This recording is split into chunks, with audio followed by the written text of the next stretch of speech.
नमस्कार, मैं आचार्य शिवम नौटियाल स्वागत करता हूं आपका पीजे के एस्ट्रो चैनल में। पिछले भाग में हमने जाना कि ज्योतिष क्या है और इसके शास्त्रीय आधार क्या है। अब इस भाग 2 में हम चर्चा करेंगे भावों की भूमिका पर। कुंडली में जो 12 घर होते हैं वे केवल स्थान मात्र नहीं है, वह हमारे जीवन के 12 आधार स्तंभ हैं। बृहद पाराशर होरा शास्त्रम में भी पाराशर ऋषि कहते हैं कि भावार्थम ज्ञात्वा तु फलम वदेत, अर्थात ग्रहों का फलादेश करते समय हमें भावानुसार फल कहना चाहिए। ग्रहों का फल भावानुसार होता है। जिस भाव में जो ग्रह बैठता है उस भाव के अनुसार वह ग्रह फल प्रदान करता है। अब बात करते हैं 12 भावों की भूमिका। प्रथम भाव अर्थात तनु भाव या लग्न। यह भाव व्यक्ति की शारीरिक रचना, स्वभाव, शास्त्रों में भी कहा गया है लग्नम मूलम च जीवितस्य। लग्न ही जीवन का मूल है, लग्न ही हमारी आत्मा है, हमारी कुंडली की आत्मा है। लग्न ही बताएगा, प्रथम भाव ही बताएगा कि व्यक्ति का प्रारंभिक पथ कैसा होगा, उसका पथ कैसा होगा। सूर्य, गुरु आदि ग्रह यहाँ पर बहुत अच्छा फल प्रदान करते हैं। अब बात करते हैं द्वितीय भाव अर्थात धन भाव की। यहाँ से वाणी, धन संग्रह करने की क्षमता, कुटुंब इत्यादि का विचार किया जाता है। यहीं से हम विचार कर सकते हैं कि व्यक्ति की वाणी में माधुर्यता कितनी होगी, वह उसकी वाणी कैसी होगी, उसकी धन संग्रह करने की क्षमता कैसी होगी, उसका खान पान कैसा होगा। यह सब हम द्वितीय भाव से विचार करते हैं। यहाँ के अगर हम शुभ ग्रहों की बात करें, कारक ग्रहों की बात करें, तो यहाँ के कारक हो जाते हैं गुरु, और वाणी के विषय में कारक हो जाते हैं बुध ग्रह। अब बात करते हैं तृतीय भाव। तृतीय भाव अर्थात पराक्रम भाव। यहाँ के कारक ग्रह मंगल है। तृतीय भाव में क्रूर ग्रहों को अच्छा फल देने वाला माना गया है। यहीं से व्यक्ति के साहस, कार्य करने की क्षमता, व्यक्ति कितना संघर्षशील है, व्यक्ति कितना पराक्रमी है, यहीं से हमें पता चलता है। यहीं से हम जान सकते हैं कि व्यक्ति कितना पराक्रमी है, कितना संघर्षशील है, कितना हार्ड वर्क वाला होगा। अब बात करते हैं चतुर्थ भाव की। इसको एक नाम सुख भाव भी शास्त्रों में दिया गया है। यहाँ से हम विचार करते हैं माता का, वाहन का, भूमि का और मानसिक शांति का विचार चतुर्थ भाव से किया जाता है। यहाँ के 2 ग्रह कारक होते हैं। जब हमें माता का विचार करना हो तो चंद्रमा को देखा जाता है, लेकिन जब हमें सुख इत्यादि का विचार करना हो उस समय कारक यहाँ पर शुक्र हो जाते हैं।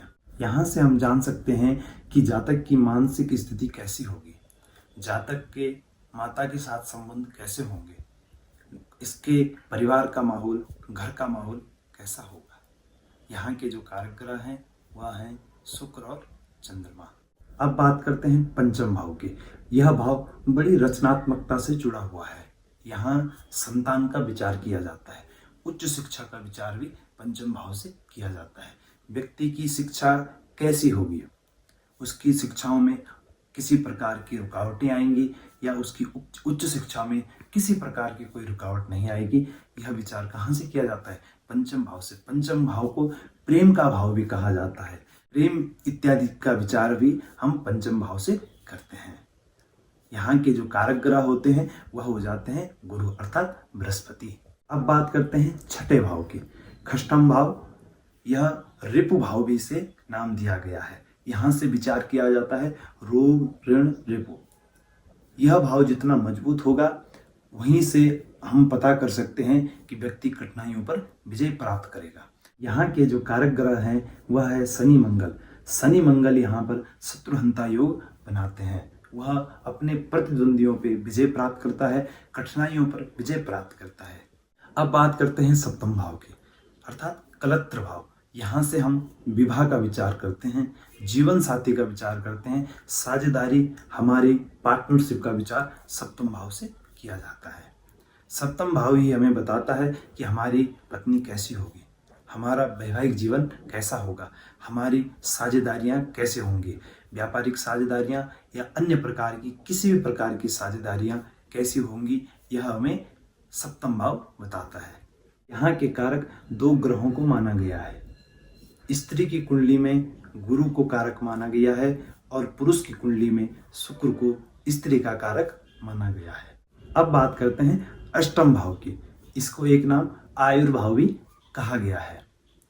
आयुर्भाव अर्थात यह आयु से जुड़ा हुआ भाव है। इस भाव से गोपनीय चीजों का विचार किया जाता है। जितने भी रहस्यमयी चीजें होती हैं वह सब अष्टम भाव से विचार की जाती है। किसी व्यक्ति के जीवन का सबसे बड़ा रहस्य होता है उसकी मृत्यु। तो मृत्यु का विचार भी, किसी के जातक की मृत्यु का विचार भी हमें अष्टम से करना चाहिए। यह भाव हमारे जीवन में गहराई से जुड़े हुए रहस्यों को दर्शाता है। केतु यहाँ पर अच्छा एक उच्च स्तरीय तांत्रिक भी बना सकता है, गूढ़ विद्याओं का ज्ञाता भी बना सकता है। अब बात करते हैं नवम भाव की। नवम भाव अर्थात भाग्य भाव। यहाँ से भाग्य का विचार किया जाता है, पिता का विचार किया जाता है, धार्मिक व्यक्ति होगा या नहीं होगा यह भी विचार किया जाता है। धर्म का विचार भी नवम भाव से करना चाहिए। अब यहाँ पर थोड़ा सा मतभेद यह होता है कि कुछ विद्वानों का कहना है कि पिता का विचार दसम भाव से करना चाहिए और कुछ विद्वानों का कहना है कि पिता का विचार नवम भाव से करना चाहिए। नवम भाव से करने का तात्पर्य यह है कि जो हमारा पुत्र है वह लग्न से पंचम होता है। लग्न अर्थात हम स्वयं, हमारा शरीर, हमारी आत्मा, हमसे पंचम जो होता है वह हमारा पुत्र होता है और जिसके हम पुत्र होते हैं उससे हमें भी पंचम होना आवश्यक है। इसलिए नवम से पिता का विचार किया जाता है। यहाँ के कारक ग्रह सूर्य गुरु को माना गया है। यह भाव जीवन में मिलने वाली शुभताओं का द्वार कहा गया है। अब बात करते हैं दसम भाव की। दसम भाव अर्थात कर्म भाव। व्यवसाय, कार्य, पद प्रतिष्ठा और सामाजिक पहचान व्यक्ति की कैसी होगी यह हम दसम भाव से विचार करते हैं। यही भाव बताता है कि हम जीवन में क्या कर्म करने वाले हैं। व्यक्ति कितना कर्मवान है, कितना कर्मशील है, यह हमें दसम भाव से पता चलता है। यहाँ के कारक ग्रह सूर्य, शनि, मंगल को कहा गया है। मंगल यहाँ पर कुल दीपक नामक योग बनाते हैं। अब बात करते हैं एकादश भाव की। इसको आय भाव भी कहा गया है। यह हमारा एकादश भाव आय को दर्शाता है, हमारे लाभ को दर्शाता है। हमारे बड़े भाइयों को, बड़े बहनों को एकादश भाव दर्शाता है। आय भाव से हम पता कर सकते हैं कि व्यक्ति के आय के स्रोत कैसे होंगे। व्यक्ति की मनोकामनाओं की पूर्ति इसी भाव से विचार की जाती है। यहाँ के कारक ग्रह गुरु को कहा गया है। अब बात करते हैं द्वादश भाव की। द्वादश भाव व्यय का भाव है।